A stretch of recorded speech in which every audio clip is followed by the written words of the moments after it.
Hey guys, so this is Jal Kumar San और आज हमारा टॉपिक क्या है कि आईआईटी में पीएचडी में एडमिशन कैसे होता है। और ये वो बताएंगे जो आईआईटी से पीएचडी कर रहे हैं। सो मिथुंजय, प्लीज इंट्रोड्यूस योरसेल्फ, अपने बारे में थोड़ा सा इंट्रोडक्शन हाँ दीजिए और जरूर बताना गेट कितने बार हाँ क्वालिफाई करे हो। Thank thanks a lot sir for hmm. Giving me this opportunity. सबसे पहले मैं कहना चाहूँगा आप एक बहुत अच्छा काम कर रहे हो।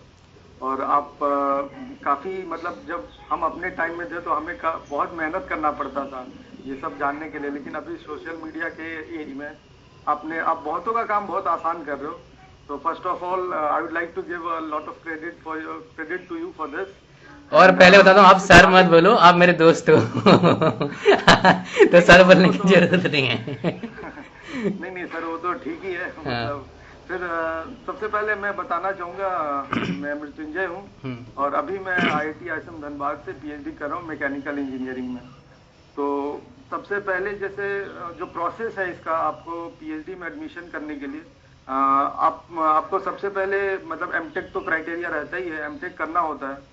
तो एमटेक में आप अपने ब्रांच के हिसाब से स्पेशलाइजेशन होते हैं बहुत सारे। तो उसमें आप उस फील्ड में ही आपको सेलेक्ट किया जाएगा जो भी जैसा प्रोजेक्ट हो चल रहा होगा या जो आपकी रिसर्च के अकॉर्डिंगली। तो मेनली आईआईटीज में तो गेट स्कोर पहला क्राइटेरिया होता ही है, आपका गेट स्कोर होना चाहिए। और आजकल तो अच्छे average decent around 600 plus GATE score आप ऑलमोस्ट सब में एलिजिबल रहोगे। और बहुत सारे आईआईटीज ऐसे भी होते हैं जो गेट स्कोर को उतना वेटेज नहीं देते हैं, बट वो बाकी जैसे वो करियर को देखते हैं, जैसे खड़गपुर हो गया। और भी कुछ कुछ नए आईआईटीज हैं जो वो आपके करियर को वो देखेंगे, वो करियर देखेंगे और गेट क्वालिफाइड होना चाहिए बस। तो वो वेरी करता है, डिपेंड करता है आईआईटीज टू आईआईटीज। ऐसा कुछ हार्ड एंड फास्ट उनका नहीं है जो ये सब में गेट ही है। बहुत कोई आपका वो थेसिस मतलब देखते हैं, पेपर वगैरह पब्लिकेशन भी एक वेटेज देते हैं, ऐसा कुछ क्राइटेरिया नहीं रहता है। बट वो शॉर्टलिस्ट करने में थोड़ा आसान होता है, जैसे मद्रास वगैरह में आप देख लोगे तो वो एक आपसे रिसर्च प्रपोजल मांगते हैं। तो वहां पे वो एक एडवांटेज हो जाता है अगर आपने पेपर वगैरह पब्लिश किया हुआ है। और तो वहां पे वो एडवांटेज है। तो गेट हो गया, फिर आपकी सीजीपीए भी एमटेक में कैसे रहती है। आप जितना ज्यादा रखो आपके लिए सही है वो। खड़गपुर वगैरह ज्यादा वेटेज देती है आपके मार्क्स को। खड़गपुर हो गया, मद्रास हो गया, तो ये लोग मार्क्स को ज्यादा वेटेज देती हैं। और बाकी ऑलमोस्ट हर जगह गेट ही रहता है। तो अभी बिफोर ये पेंडेमिक से पहले तो उनका रिटर्न होता था फिर इंटरव्यू होता था। पहले वो एक एलिजिबल स्टूडेंट लिस्ट वो लोग निकालते थे, उसके बाद और फिर उन्हें रिटर्न के लिए कॉल किया जाता था और फिर इंटरव्यू होता था। लेकिन अभी तो सब ऑनलाइन ही डायरेक्ट इंटरव्यू हो रहा है। वो शॉर्टलिस्ट तो क्राइटेरिया बढ़ गया है अभी।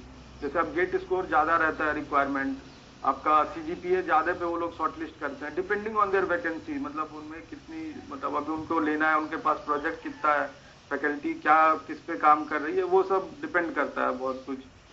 तो ये रहा प्रोसीड्यूर एलिजिबिलिटी का हो गया। उसके बाद आप dos and don'ts in MTech if you are willing to go for higher studies PhD. तो मैं ये कहना चाहूंगा जो तो ऐसा मतलब अगर आप शुरू से ही फोकस हो, ऐसा बहुत रेयर होता है।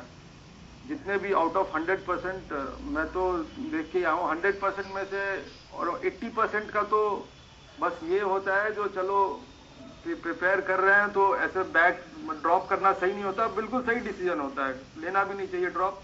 आप एमटेक में जाओ, आपको स्टाइपेंड मिल ही रही है, अगर आप मैनेज कर सकते हो तो करते हैं, करने वाले करते हैं और क्रैक भी करते हैं। ईएसपीएसयू सबका वही टारगेट होता है, होना भी चाहिए। मैं मतलब खुल के बोलता हूँ जो हर किसी को एक अटेम्प्ट तो अपना लेना ही चाहिए बिल्कुल जॉब के लिए। और तो 80% का तो यही होता है जो हमें एमटेक में एडमिशन लेना है और हम साइड बाय साइड प्रिपेयर करेंगे, वो सही भी है। तो अगर आप कर रहे हो, लेकिन उसके लिए आपको फिर एफर्ट ज्यादा देना होगा। ऐसा नहीं है जो आप प्रिपेयर भी करना चाहते हो और पीएचडी में भी जाना चाहते हो, ऐसा नहीं, दोनों अलग चीज है। आप अगर प्रिपेयर कर रहे हो, अगर आप पीएसयूज के लिए या ईएस के लिए प्रिपेयर करो तो आप प्रिपेयर करो, बट आपको एफर्ट ज्यादा देना पड़ेगा, आपको ज्यादा टाइम स्पेंड करना पड़ेगा। मेरा एक फ्रेंड है, उसने तो आईआईटी बॉम्बे से वो एमटेक कर रहा था और उसके साथ ही उसने ईएस भी क्रैक किया और टाटा मोटर्स में उसकी प्लेसमेंट भी लगी थी अच्छी पैकेज में, उसका पेपर भी पब्लिश हुआ था। तो एफर्ट जो लगाते हैं उनके लिए सब पॉसिबल है। तो फिर वही है जो अगर आप प्योरली आप ऐसे हो जो आपने एडमिशन लिया और डेडिकेटली आपको पीएचडी ही करना है, तो उस केस में आप ये कर सकते हो, जो आपके सब्जेक्ट्स होंगे, जैसे एमटेक के पहले साल में वो कोर्स वर्क होता है, तो अराउंड 10 सब्जेक्ट्स होंगे आपके और 4-5 प्रैक्टिकल लैब वगैरह होंगे। तो आप कोर्स वर्क को अच्छे से करो, अच्छे मार्क्स रखो उसमें, और कॉन्सेप्चुअली मतलब ज्यादा टाइम दो उस पर, समझो चीजों को क्या कैसे है। और फिर आप सेकेंड ईयर तो फिर आप ज्यादा, अगर आप डेडिकेटली पीएचडी के लिए ही हो तो आप पेपर पब्लिश करो, ज्यादा से ज्यादा रिसर्च में मतलब अपना एरिया देखो कौन सा अभी ट्रेंडिंग है। जैसे बहुत कुछ होता है, रिसर्च बहुत अपडेटेड होते रहता है, ऐसा नहीं जो पहले काम हो रखा आप उस पर देख रहे हो। आप रिसर्च करने का तरीका होता है जो आप देखो अभी लेटेस्ट ट्रेंड क्या है। आप कभी भी, जैसे सबसे पहला स्टेप होता है रिसर्च में, आपको लिटरेचर रिव्यू करना है, आपको अपने टॉपिक डिसाइड करना है और उस पर लिटरेचर रिव्यू करना है। तो आप कभी भी पुराने पेपर्स को मत रेफर करो, क्योंकि अगर आप आज से 15 साल पहले का रेफर कर रहे हो तो अभी बहुत चीजें अपडेट हो गई है, तो आपको टच में रहना पड़ेगा। आप रिसेंट पेपर्स देखो और अच्छे अच्छे जर्नल्स के पेपर उठाओ, लाइक साइंस डायरेक्ट, पढ़ो। साइंस डायरेक्ट जैसे। हाँ साइंस, हाँ जो भी, हाँ साइंस डायरेक्ट जैसे हो गया, उसके आप लेटेस्ट पेपर और अच्छे जर्नल वाले, अच्छे जर्नल्स के पेपर को रेफर करके आप अपना लिटरेचर रिव्यू प्रिपेयर करो। फिर आप अपना प्रॉब्लम डिफाइन करो, अकॉर्डिंगली उसके प्लान में अपना रिसर्च आप करो, और वो एक एडवांटेज होगा। बाकी आपको अगर रिटर्न होता है तो उसमें गेट का सिलेबस ही रहता है। कुछ किसी किसी कॉलेजेस में वो जो आपने जो कोर्स वर्क करा होगा, जो भी वो सब्जेक्ट है, उससे वो पूछ लेते हैं क्वेश्चन काफी टाइम, बट जनरली वो गेट से ही रहता है, मोर और लेस वो गेट के ही आसपास सिलेबस सबका वेरी करता है। अब जैसे वही होता है, स्पेशलाइजेशन स्पेसिफिक होता है। जैसे अगर कोई मैकेनिकल से है तो उसने डिजाइन से किया हुआ है, तो उसके जो डिजाइन के पेपर हो गए, SOM, strength of material, theory of machine, machine design, ये सब कवर रहेंगे। और मैथ्स रहेगा, मैथ्स को अच्छे से पेपर, अगर रिटर्न को आप, रिटर्न में अगर आपको अपियर होना है पीएचडी एडमिशंस के लिए, तो आप मैथ्स को अच्छे से प्रिपेयर करना चाहिए, उसके लिए मैं एडवाइस करूंगा। और बाकी तो जो भी आपके स्पेशलाइजेशन के सब्जेक्ट्स हैं, और जो भी जैसे अब जो भी एक दो सब्जेक्ट्स होते हैं फर्स्ट कोर्स वर्क में, जो आपको पता चल जाएगा, बहुत इंपॉर्टेंट है। जैसे डिजाइन में मैं 2 सब्जेक्ट्स में जो जैसे अपने सब्जेक्ट में जानता हूँ, थ्योरी ऑफ इलास्टिसिटी प्लास्टिसिटी था और एडवांस स्ट्रेंथ ऑफ मटेरियल, तो ये दोनों इंपॉर्टेंट सब्जेक्ट हैं, तो आप उनको प्रिपेयर कर लो अपने हिसाब से। और फिर इंटरव्यू में भी वो काम आएगा आपका, क्योंकि आप जब इंटरव्यू के लिए अपियर होगे तो आपका ऑन एन एवरेज सबका 40 मिनट का चलता ही है इंटरव्यू। उसमें पहले वो लोग आपके एरिया ऑफ इंटरेस्ट पे पूछेंगे क्वेश्चन, और फिर उसके बाद वो आपके प्रोजेक्ट या थीसिस पे वो स्विच करेंगे और उससे आपको पूछेंगे। तो आपको अच्छे से इन दोनों चीज को प्रिपेयर करना है, तो बहुत मुश्किल नहीं है ऐसा, मतलब हाँ बहुत स्पेसिफिक तैयारी इसके लिए नहीं चाहिए। अगर आप थ्रू आउट 2 साल में आप लगे हो तो क्रैक कर सकते हो। और आप जितना हो सके आप फॉर्म भरो, सारे आईआईटीज का फॉर्म भरना चाहिए, क्योंकि डिपेंड करता है, कहीं पे किसी टाइम कम वैकेंसी रहती है, कहीं पे ज्यादा रहती है। 2 बार वैकेंसी निकलते हैं इसका बेसिकली, एक विंटर है और एक आपका हाँ एक समर। एक समर, एक मानसून बोल सकते हैं होता है। हाँ मानसून सेशन में एक आता है और एक विंटर में आता है। तो जनरली मानसून सेशन में ज्यादा भीड़ होता है। हाँ, और विंटर में कम रहती है वैकेंसी, बट डिपेंड करता है रिक्वायरमेंट पे। अगर प्रोजेक्ट आया हो किसी कॉलेज के पास तो वो रखते हैं ऐसे ही। तो आपके हिसाब से जो पीएचडी करना चाहते हैं उनको क्या क्या मिस्टेक रिपीट नहीं करना चाहिए? आपने कुछ बता दिया, लेकिन अगर टू बी स्पेसिफिक बोला जाए, क्या क्या मिस्टेक नहीं करना चाहिए अगर पीएचडी करना है उनको? आप अपना सीजीपीए अच्छा रखना एमटेक में।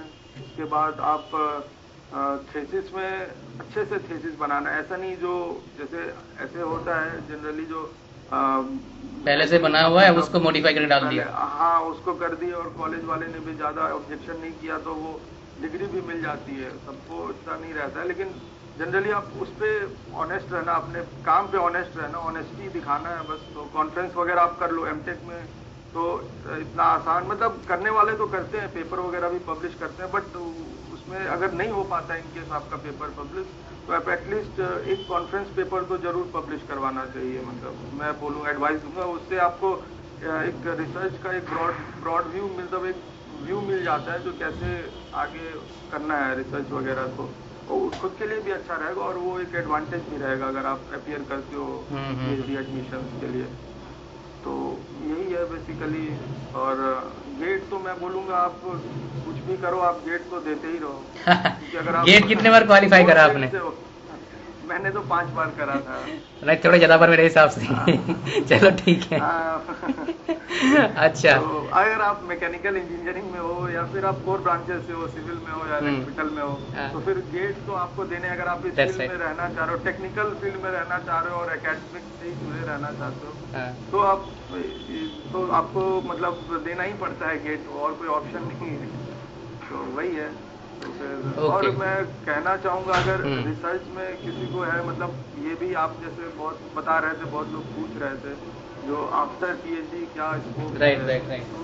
हाँ, तो ये है, जैसे ये काफ़ी, मतलब इसके लिए कहना चाहूँगा मैं, जो आफ्टर पीएचडी तो ऐसे अच्छी जो पुरानी आईटीज़ है, आईटी का बॉम्बे हो गया, आईटी खड़गपुर हो गया, कानपुर हो गया, आईएससी बैंगलोर हो गया, तो इन सब की तो प्लेसमेंट अच्छी हैं। मतलब आप पीएचडी के बाद आरएनडी डिपार्टमेंट में अच्छी कंपनियाँ अच्छे पैकेज पे उठाती हैं, क्योंकि आरएनडी में क्या होता है, पोस्ट कम होती है, तो वो पैकेज अच्छा देती है, और उनको बहुत हाईली स्किल्ड बंदा चाहिए होता है उन सब के लिए, तो वो वहाँ से उठाती है। बाकी जगहों में मतलब मेनली सब लेक्चर हो गया, असिस्टेंट प्रोफेसर वगैरह तो रहते ही है। बाकी वो भी अगर खुद से वो अपना देख के रिक्वायरमेंट, अगर कोई किसी ने अच्छा काम किया हुआ है, जैसे अभी मेरे जान पहचान में है, वो जैसे मैटलैब में हो गया, तो वहाँ प्लेसमेंट होता है उनका काम वगैरह अच्छा है, तो वो खुद से ऑफलाइन भी ट्राई करके प्लेस्ड हो सकते हैं। और मोस्टली पीएचडी होल्डर्स तो सब एज ए फैकल्टी रिक्रूट होते हैं। तो ये रहा रिक्रूटमेंट का। और अगर किसी को इंटरेस्ट है रिसर्च फील्ड में, अगर और अच्छा इंटरेस्ट है और एक्सपोजर चाहिए, तो वो फॉरेन भी जा सकते हैं पोस्ट डॉक्टरल फेलोशिप के लिए ना। हाँ, पोस्ट डॉक्टर वो अच्छा होता है, वो एज एक्सपीरियंस होता है, वो एक जॉब है, मतलब कहने को वो एक आपको मिल जाएगा, एक एडिशनल सर्टिफिकेशन मिल जाएगा, बट वो बेसिकली एक जॉब ही जैसा होता है, और अच्छा एक्सपोजर होता है। आप बिफोर ज्वाइनिंग एनी कॉलेज और एनी कंपनी, वो एक अच्छा, मतलब आप बोलो एक तरह से वार्म अप है आपका, तो अच्छा उसमें एक्सपोजर मिलता है। अभी जैसे आप लोग का स्केड्यूल क्या रहता है? जैसे कोरोना का टाइम में तो प्रॉब्लम आ रहा है क्या, जो पीएचडी जैसे एमटेक वाले जो होते हैं, वो बेसिकली क्लासेस लेते हैं कुछ या फिर कुछ क्या करते हैं, लैब में हेल्प करते हैं बीटेक वाले स्टूडेंट को? नहीं, वो तो एमएचआरडी का वो जो स्टाइपेंड मिलता है, वो बेसिकली उसके लिए ही मिलता है, जो आपको लैब में इतना टाइम डिवोट करना है, तो मेनली सबका लैब ड्यूटी रहता है। तो जैसे एमटेक वाले हो गए, वो बीटेक वाले को असिस्ट करते हैं लैब में, तो हमारा बीटेक वाले का भी रहता है, पीएचडी वालों को भी, बीटेक वाले भी रह सकते हैं, एमटेक वालों को असिस्ट करना होता है लैब में। तो वो हफ्ते में 3-4 क्लासेस ऐसे ही लगते हैं सबके ऑनलाइन, मतलब डिपेंड करता है कैसा कितने स्ट्रेंथ है और ये सब। तो वो रहा। बाकी वही सुबह 8 बजे पहले, अभी लॉकडाउन से पहले हमारा बायोमेट्रिक होता था, तो सुबह 8 बजे आपको बायोमेट्रिक देना है, और फिर एक वापस जब कॉलेज खत्म 6 बजे के अराउंड, मुझे याद, हाँ 6 बजे बायोमेट्रिक देना होता था, तो 2 बार आपको बायोमेट्रिक देना है, तो उसके उतने टाइम आप ऑफिशियली कॉलेज में ही हो। बाकी डिपेंड करता है, जो क्या क्लासेस नहीं है तो हॉस्टल आ सकते हो आप, राइट ऐसे ही है, या कुछ काम नहीं है तो आप कर सकते हो, बट हाँ 8 से 6 का तो रहता ही है, तो शेड्यूल ऐसे 8 से 6 आप रहोगे ही, तो रहोगे ही। ओके। और अभी आप लोग का आपका स्टाइपेंड कैसे मिलता है? ऐसे सबका आईआईटी का थोड़ा बहुत तो फर्क आता है, लेकिन तो आईआईटी धनबाद का स्टाइपेंड कितना मिलता है, और हर साल थोड़ा बढ़ता है, तो कैसे रहता है थोड़ा बताओ। पीएचडी के आप अगर एमटेक का बात करें तो उनका 12,000 रुपये, पीएचडी की बात करें, पीएचडी में फर्स्ट 2 ईयर्स 31,000 आता है, 31,000, और आफ्टर आपका जब कन्वर्जन हो जाता है जेआरएफ, पहले इनिशियली सब junior research fellow, as a junior research fellow join, उसका एसआरएफ होते हैं, फिर उसके बाद फिर SRF senior research fellow extension मिल जाता है उनको after research proposal seminar and everything, तो उसके बाद ये आपका फिर 35,000 हो जाता है, मतलब 3-4 सबका थोड़ा बहुत वेरी करता है सारे आईआईटी का ना। और कुछ कॉलेजेस हैं जो एचआरए भी प्रोवाइड करती हैं, हाँ, जैसे बहुत सारे एनआईटीज हैं, आईआईएसटी सिद्धपुर है, और अगर आईआईटी जो बंदा है जिसके शादी हो गई उसमें थोड़ा एक्स्ट्रा और मिलता है एचआरए उनको। नहीं, ऐसा एक्स्ट्रा नहीं मिलता नहीं, एक जगह मैंने देखा था, जैसे आपका इसमें आईएम का देखा मैंने, आईएम का फेलोशिप प्रोग्राम आया था, तो उसमें अगर आप मैरिड हो तो आपका 13,000 मिलेगा, अगर अनमैरिड हो तो 8,500 मिलेगा। आईआईटी का तो मुझे पता नहीं इसका क्या हिसाब किताब है। नहीं आईआईटीज में ऐसा ऐसा नहीं है। आईएम्स में होगा। IIM में है। आईआईटी में सेम एचआरए सेम मिलेगा। वो डिस्टिंग्विश नहीं करते हैं, मैरिड अनमैरिड को वो इक्वली ट्रीट करते हैं आईटी वाले। अच्छा। आईएम्स का होगा तो मुझे पता नहीं है। आईआईएम का मैंने एक्चुअली देखा था तो मेरे को याद है, इसलिए मैं सोचा आईआईटी में ऐसा होता होगा। बिकॉज ये वाला फैक्टर मेरे को पता नहीं था पहले, मैंने पढ़ा तो मैं फर्स्ट टाइम वो देखा, मैंने था शायद आईआईटी में होता होगा। राइट, ओके, तो सही है। नहीं आईआईटीज में तो नहीं होता, बट अच्छा है, आईएम्स में होता है तो सही है। गलत क्या ही है, अच्छा है, मतलब बढ़िया है। थोड़ा सा मतलब सपोर्ट मिल जाएगा, उसको कुछ भी मिल रहा है तो ठीक है, सपोर्ट मिल रहा है। नहीं बिल्कुल बिल्कुल है ना। अच्छा ठीक है, तो अब आगे बात करते हैं। जैसे मान लो बहुत सारे स्टूडेंट्स क्या सोचते हैं कि पीएचडी मतलब जी और कुछ बचा नहीं इसलिए पीएचडी करने आ गया। ऐसा तो मेरे हिसाब से नहीं है ना। नहीं ये ट्रेंड अभी मतलब पहले 2 साल 3 साल पहले अगर आप बात कर लो तो ऐसा सुनने को मिलता था, लेकिन अभी ट्रेंड काफी चेंज हो गया है। क्योंकि अभी आप देखो तो जितना जैसा मतलब अभी मार्केट में जॉब का जो सिनेरियो है, तो आप अपने आप को जितना स्किल रख सको, अपडेटेड रख सको, आपके लिए उतना अच्छा है। और इससे अच्छा आपको कोई प्लेटफॉर्म मिलेगा नहीं। जो प्लेटफॉर्म आप थ्रू एकेडमिक्स में आप इन्वॉल्व होकर रह सकते हो। आप बेसिकली पीएचडी में अभी जैसे कोई कर रहा है पीएचडी, तो उसके पास ऑप्शन ही ऑप्शन है। अगर कोई बंदा मैकेनिकल में है तो उसे जरूरी नहीं है जो उसको वर्कशॉप में और मशीनिंग उसी सब में डील करना है। हमें खुद को कोडिंग में आप उसमें एआई सीख सकते हो, आप एमएल यूज कर सकते हो। आप इंटरडिसिप्लिनरी, पीएचडी में सबसे बड़ा इसका फैक्टर होता है, आप जितना अपने आप को इंटरडिसिप्लिनरी आप यूज मतलब रख सको अपने बिकॉज बहुत सारे चीज यूज होता है आपके प्रोजेक्ट में। तो वही है जो आप जितना अभी जैसे कोई एक बंदा मैकेनिकल का है, अगर उसने एआई मशीन लर्निंग ये सब अपने प्रोजेक्ट में यूज कर लिया तो वो एक फील्ड है। अब जैसे कोई इलेक्ट्रिकल में, अभी जैसे आप देख रहे हो इलेक्ट्रिकल व्हीकल्स का कितना अभी बूम आने वाला है। बूम आने मतलब जो अब उसमें जो घुस जाएगा इलेक्ट्रिकल व्हीकल में, उसका तो बहुत जबरदस्त काम हो जाएगा। और बिल्कुल करने वाले तो अगर किसी का पेटेंट हो जाता है या फिर जिसको इंटरेस्ट है इस फील्ड में, तो ये अच्छा फील्ड है। मतलब ऐसा नहीं है जो कोई किसी का कुछ नहीं हुआ। देखो आप जॉब में भी श्योर नहीं हो। अभी मेरे कितने सारे फ्रेंड्स है वो पीएसयू में भी हैं, बट वो खुश नहीं है। मतलब वो भी चाह रहे स्विच कर, सोच रहे हैं मैं भी अब वापस से पढ़ाई कर लूं। इनफैक्ट मेरे एक कजन ब्रदर है, वो यूएस में, वो आईआईटी खड़गपुर से उन्होंने बीटेक करा था और एमएस किया हुआ उन्होंने यूएस से। अभी वो भी कर रहे थे जो अब हो गया। बट क्या होता है ना, आप जॉब में रहते हो, आफ्टर शुरू में तो अच्छा है, आप पैसा वैसा मिलता है, पैकेज वैकेज है, 2-3 साल 4 साल, फिर आप एक जगह ना सैचुरेट हो जाते हो, आपका डेवलपमेंट रुक जाता है बिल्कुल। ग्रोथ, सैलरी ग्रोथ भी बहुत नहीं बढ़ता है। फिर वो तो है ही 5 साल, वो डिपेंड करता है, वेरी करता है, थोड़ा सा वेरी करता है। एक individual individual to individual vary करता है वो। अगर किसी को वो अच्छा लगता है, किसी का होता है जो उसको जॉब में ही अच्छा लगता है, जॉब में राइज करना, जिसका मैनेजमेंट स्किल्स थोड़ा अच्छा हो, उसको लगता है हाँ चलो मेरे लिए सही है। बट वेरी करता है, वही मैं बताना चाहूंगा। मतलब आप देख लो आप किसमें कंफर्टेबल हो। अगर आप में वो स्किल्स है, मैनेजमेंट स्किल्स है, या फिर एज अ कॉर्पोरेट आप ज्यादा खुश रहते हो, कॉर्पोरेट लाइफ आपको पसंद है, मतलब तो फिर। लेकिन अगर आपका हो जो मुझे कुछ नया करते रहना है, अलग अलग ट्राई करते रहना है, एक ही जगह मतलब मोनोटोनस जैसा नहीं रहना है, तो आप स्विच कर सकते हो। इस फील्ड में आपके पास बहुत ऑप्शन है। और अगर आपको रिसर्च इंटरेस्ट है तो ये सही है, आप उसमें फिर अपने चॉइस के हिसाब से आप डिसाइड करो। मैं ये नहीं बोलूंगा जो आप कभी भी ट्रेंड के हिसाब से डिसाइड करो। जैसे आज मैं यही कहता हूँ, अगर आज है बूम है, जैसे आज जो हाल अभी सॉफ्टवेयर का है, तो ऐसा वो फिक्स होना नहीं है। आपको अपने आप को उधर भी अपग्रेड करना होगा। आप आज के डेट में जॉब ले लेते हो तो 5 साल बाद उधर भी अपग्रेडेशन होगा। तो अपने आप को अपडेट रखना इम्पोर्टेंट है, वही मैं कहना चाहूँगा। मतलब एक लाइन में बोलेंगे तो keep learning, keep learning, keep learning. अगर आपको ग्रो करना है तो सीखते रहो। और इससे अच्छा प्लेटफॉर्म आपको मिलेगा नहीं। आप एकेडमिक्स में जुड़ के रहो तो आप सीखते ही रहोगे हमें। राइट, मतलब सिस्टम ही बना देगा, सीखना पड़ेगा। और क्या, सिस्टम ही ऐसा है, सीखना पड़ेगा, और कोई ऑप्शन नहीं है।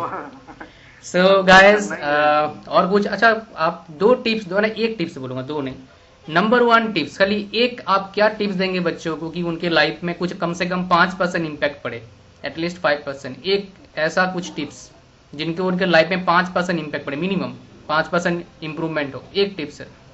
4-5 टिप तो बहुत सारे मिलते हैं, एक बताओ बस। नहीं, ऐसा आप किसी एक टिप्स का बात करें तो मैं कोई एक टिप्स ऐसा दे नहीं सकता हूँ, मतलब वो डिपेंड करता है, कोई एक इंडिविजुअल, मतलब सबका एक अपना एक होता है जो जिसमें वो एफर्ट लगा सकता है। अब मैं कह दूं जो नहीं रिसर्च लाइन ही अच्छा है तो ऐसा सही नहीं है, हर बंदा नहीं, मैं research टिप्स line की में बात जाके कर रहा कुछ हूँ, नहीं। मैं टिप्स की बात कर रहा हूँ। टिप्स इन द सेंस मतलब टिप्स मतलब ऐसे मतलब कंटिन्यूअस लर्निंग करो, अपने कम्युनिकेशन पे काम करो, ऐसा कुछ आपके आपने जो रियलाइज करा कि हाँ ये काफी शानदार चीज है, करना चाहिए। स्मार्ट वर्क करना चाहिए हमेशा, मैं यो बोलूंगा। जैसे आप ठीक है, आप बहुत मेहनती हो, हार्ड वर्किंग हो, नो डाउट आप सही जा रहे हो, सही ट्रैक में हो, हार्ड वर्किंग तो होना सही है, बट आप हमेशा सही डायरेक्शन, आप अपने आप का सही डायरेक्शन आप चेक करते रहो, जो वो मतलब आपको एफिशिएंट रिजल्ट मिलता है कि नहीं कुछ करने से, राइट। तो वो इम्पोर्टेंट है। मतलब आजकल तो भीड़ इतना है, मेहनत सब करते हैं, बट आप कोशिश करो जो जिस भी फील्ड में आप काम करो उसमें आप बहुत एफिशिएंटली काम करो, मतलब करेक्ट करेक्ट। वही मैं देखा हूँ, जो मतलब मेरे नजर में जो मेरे इंस्पिरेशन हाँ, मैंने कुछ जिनसे कुछ लिया हमारे हुआ केस है। स्टडीज हमें मुझे आपने मुझे बताया था, हम हाँ बता नहीं सकते सबको, बट हमारे हाँ, पास है। मेरे मैंने मैंने जो हाँ जिनसे इंस्पिरेशन लिया हाँ। हुआ है, तो वही है जो आप इफेक्टिव काम करो, जैसे आप 8 ही घंटे काम करो, उसमें आपका एफिशिएंसी ज्यादा होना चाहिए, तभी हम्म आप कंपटीशन में मतलब सक्सीड कर पाओगे। Correct correct. वही वही। सही बता रहे हैं हम। चलिए, ओके ओके। सो ठीक है, okay thank you very much for talking to us, और guys okay. Like share comment subscribe.